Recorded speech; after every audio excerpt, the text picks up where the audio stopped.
Assalamualaikum warahmatullahi wabarakatuh. Waalaikumsalam warahmatullahi Mohon wabarakatuh. maaf mengganggu waktunya Pak. Saya sebagai calon guru penggerak, sebagai calon pemimpin pembelajaran mau menimba ilmu ke Bapak selaku kepala sekolah, di mana yang sekarang saya mau menggali informasi dari kebijakan-kebijakan Bapak ketika Bapak mengambil suatu keputusan, di mana keputusan tersebut yang pastinya berbenturan dengan dilema etika. Nah, bisa Bapak berikan salah satu contoh keputusan yang paling berat yang pernah Bapak alami ketika mengambil suatu keputusan? Ya, terima kasih Pak Entus sebagai calon guru penggerak dan insya Allah menjadi calon pemimpin masa depan. Amin, amin. Yang mana kalau seorang pemimpin itu harus punya keterampilan pengambilan keputusan yang tepat yang bisa menguntungkan semua pihak. Di antaranya misalnya apabila di sebuah instansi atau sebuah sekolah terdapat kasus dilema etika di mana keduanya harus kita layani dan akhirnya nanti akan menghasilkan suatu keputusan yang tentunya harus berpihak pada siswa. Misalnya salah satu contoh kasus pembelajaran yang terjadi dalam kelas misalnya. Di satu sisi seorang guru sudah berusaha untuk mengajar sebaik mungkin kan dengan cara dan karakternya.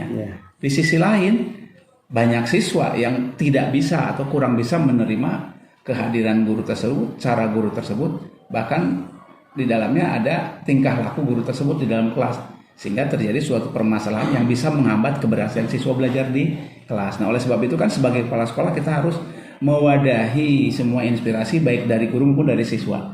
Nah, di sanalah keputusan yang harus diambil oleh kepala sekolah yang sangat urgen, yaitu diantaranya yang pertama kita harus mencari fakta dulu kan, mencari fakta di lapangan tentang kasus-kasus yang dilontarkan oleh salah satu pihak, baik oleh guru maupun oleh siswa. Kemudian siapa aja sih yang terlibat di dalamnya gitu. Kemudian setelah itu kita klarifikasi masalahnya, dan apabila kita sudah bisa mengumpulkan semua fakta, maka kita kasih solusi. Di mana solusi tersebut akan ada apabila ada komunikasi baik saya atau baik kepala sekolah dengan guru yang bersangkutannya, ataupun kepala sekolah dengan siswa, ataupun kepala sekolah, siswa dan guru tersebut, sehingga dicapai suatu kesepakatan yang bisa menguntungkan gurunya, menguntungkan siswanya, sehingga outputnya nanti siswa akan terselamatkan. Berarti ketika mengambil keputusan yang tadi Bapak contohkan dalam proses pembelajaran, di mana keputusan yang akan diambil itu sama-sama benar ya, sama-sama benar dalam artian semua mengandung nilai kebajikan. Mau memihak ke anak, guru jangan sampai dikorbankan. Mau memihak ke guru, anak jangan dikorbankan. Jadi semua itu mengandung nilai kebajikan yang menurut saya, kalau saya sendiri yang belum pengalaman, begitu berat ya keputusan yang mana yang harus diambil, di mana keputusan ini yang akan diambil itu tidak merugikan kedua-duanya ya, tidak memihak ke guru, tidak memihak ke anak ya. Jadi Bapak akan mengambil keputusan seolah-olah keputusan itu berada di tengah, tidak merugikan keduanya. Betul.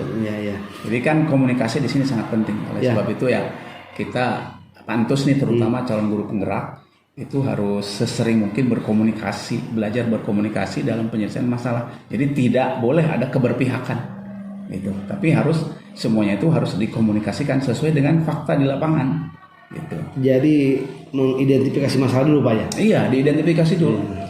Identifikasi dulu masalahnya, kemudian cari fakta di lapangan seperti apa, kemudian siapa aja yang terlibat di dalamnya, komunikasikan, kemudian putuskan. Setelah itu direfleksi tentunya kan, apakah keputusan itu akan menghasilkan suatu kebajikan buat siswa, terutama buat siswa ya, tanpa menyalahkan salah satu pihak.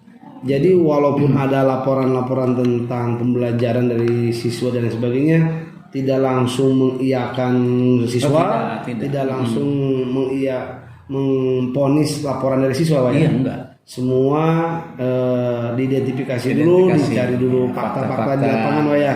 Komunikasikan. Gitu. Nah, ketika ada permasalahan dan Bapak dituntut untuk mengambil keputusan, apakah menunggu nanti dijadwalkan ulang? Tidak. Karena Bapak itu sekarang ada posisi, ada pekerjaan. Iya, enggak. Misalnya Bapak itu ada rapat di KCD, Bapak akan nanti dulu ya, Bapak mau rapat ke KCD nanti siang, atau Bapak akan segera menyelesaikan masalah intern dulu di sekolah? Ya, jadi sebenarnya dalam penanganan masalah kita melihat tingkat kepentingan, ya, tingkat kepentingan dari permasalahan tersebut. Kalau itu memang sangat urgen untuk kepentingan sekolah atau siswa terutama, maka itu harus diutamakan. Tidak dinantikan lagi. Iya, tidak dinantikan lagi. Karena memang sifat saya kalau ada masalah, selesaikan saat itu juga tanpa harus menjadwal atau mendaftar nanti karena permasalahan akan bisa berkembang. Gitu. Jadi tidak ada jadwal khusus buat menyelesaikan masalah. Ada masalah, yuk komunikasikan, kita selesaikan. Gitu. Mantap. Siap. Oke, berarti berarti yang tadi Bapak sampaikan itu tingkat keurgenan. Iya, betul. Kalau benar-benar urgen dan harus cepat diselesaikan, tidak nunggu nanti lagi, segera. Iya, betul. Siap, bagus. Nah, ketika Bapak mengambil suatu kebijakan, suatu keputusan, apakah ada faktor eksternal yang membantu Bapak untuk mengambil kebijakan atau keputusan? Iya, harus ada, karena keputusan itu tidak otoritas oleh kepala sekolah. Kita harus mempertimbangkan juga faktor-faktor eksternal. Ya, semua eksponen atau semua komponen stakeholder yang ada di sekolah yang kira-kira terlibat dalam hal ini tentu harus dimintai pendapat atau pertimbangan, gitu kan, sebelum memutuskan. Jadi pasti ada faktor dari eksternal. Ya, di antaranya misalnya kalau berhubungan dengan siswa, tentunya ada pihak kesiswaan yang perlu kita ajak komunikasi, ada pihak humasnya. Berhubungan pembelajaran, ada kurikulumnya di sana. Itu kan salah satu cara untuk mencari data, apakah permasalahan itu benar atau tidak. Gitu. Jadi tanpa kita memutuskan menurut pikiran kita sendiri. Gitu. Jadi tetap harus ada beberapa stakeholder yang kita libatkan. Jadi ada faktor-faktor yang bisa mempermudah Bapak dalam mengambil keputusannya. Iya, betul. Tidak otoriter atau keputusan dari pribadi Bapak sendiri, ya. Iya. Oke. Alhamdulillah sudah terbayang kebijakan-kebijakan Bapak ketika mengambil suatu keputusan, sangat luar biasa. Berarti tidak mementingkan diri sendiri, ya, dalam mengambil keputusan, membutuhkan faktor eksternal, yaitu sumbangsih dari siapa saja yang terlibat dalam kasus yang dihadapi, Pak, ya. Iya. Kalau kasusnya anak, berarti kan menghubungi wakasek kesiswaan dan wali kelas dan sebagainya. Jadi setelah mengambil keputusan itu, kita tidak lepas begitu saja setelah diambil putusan itu. Ada refleksi. Tujuannya? Ya, tujuannya untuk melihat apa keputusan yang diambil itu sudah tepat atau belum. Ya kan? Kalau ternyata belum tepat, maka kan bisa dikaji ulang di mana kesalahannya, gitu kan. Yang jelas setiap keputusan yang diambil itu harus selalu berakhir atau bermuara pada kepentingan siswa. Bagaimanapun juga kita harus berpihak kepada siswa. Bagaimana siswa biar tetap belajar di sini, begitu. Nggak bisa kita mengorbankan siswa, nggak bisa. Jadi bagaimanapun juga, baik itu masalah pembelajaran, kemudian masalah kode etik yang lainnya. Ingat bahwa fungsi sekolah adalah untuk memberikan output atau siswa yang luar biasa, yang bagus. Jadi semuanya berfokus ke siswa. Kalau siswa salah gimana? Ya ada konfirmasi, kan? Ada konfirmasi, ada pihak eksternal yang bisa kita tanyai. Tidak harus langsung dikeluarkan, enggak. Kita pertimbangkan bahwa anaknya harus belajar. Berarti itu ya, faktor eksternal yang diperlukan, iya. Siapa yang untuk pertimbangan, iya. Pertimbangan. Untuk pertimbangan biar keputusan kita tidak salah. Gitu. Karena jangan sampai mengorbankan siswa yang harusnya belajar. Konflik guru dengan siswa pasti ada itu. Ketidakcocokan mengajar, siswa minta ganti gurunya, itu udah biasa. Iya, pasti. Cuman kita cari jalan tengahnya, kita komunikasikan, ya, komunikasi dengan gurunya, dengan siswanya. Kita bareng-bareng duduk, itu pengen siswanya seperti apa. Nah, tahapan-tahapan ketika ada siswa bermasalah dengan guru mata pelajaran, keputusan apa, kebijakan apa yang Bapak ambil? Ya, pertama kan cari fakta dulu, Pak. Cari fakta di lapangannya. Apakah semua siswa memang nggak suka dengan guru itu? Ya enggak? Kalau hanya kelas itu aja nggak suka, nggak bisa kita tarik kesimpulan, oh berarti guru itu nggak bagus, nggak bisa. Cari fakta di lapangan, bagaimana dengan kelas lain? Apakah seperti itu? Kalau iya, tanya lagi yang lain, kan banyak faktor. Kalau ada yang jawab, oh enggak, enak di kami mah, berarti kan perlu pertimbangan. Ada langkah untuk menyatukan antara siswa dan guru dan Bapak? Ada, komunikasi tadi saya udah bilang. Itu bagaimana mempersatukan atau satu-satu dulu. Iya, kan saya bilang di awal tadi, pertama kita komunikasi dengan siswa, terus sama guru. Iya, kita lihat curhatan siswa seperti apa sehingga dia nggak suka dengan guru, gitu kan? Setelah itu kita komunikasi dengan gurunya, bagaimana mengajar di sekolah atau di kelas-kelas tertentu, apakah sama atau tidak perlakuannya dan sebagainya, ya kan?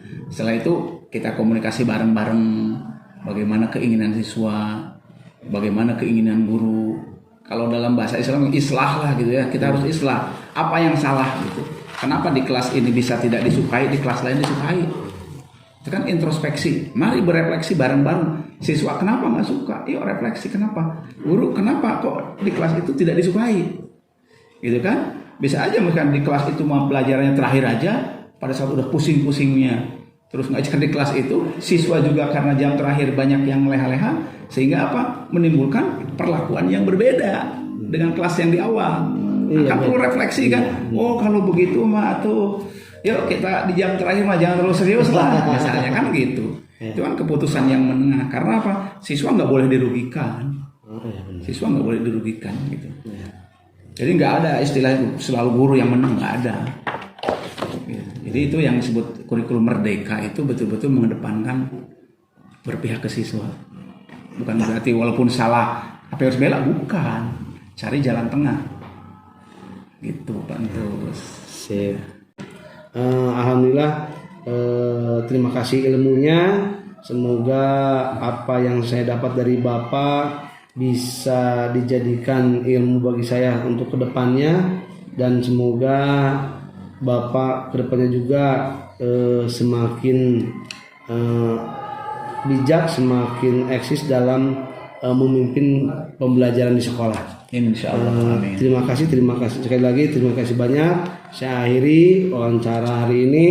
Saya ucapkan terima kasih banyak. Dari Taufik Hidayah. Wassalamualaikum warahmatullahi wabarakatuh. Waalaikumsalam warahmatullahi wabarakatuh. Sukses selalu.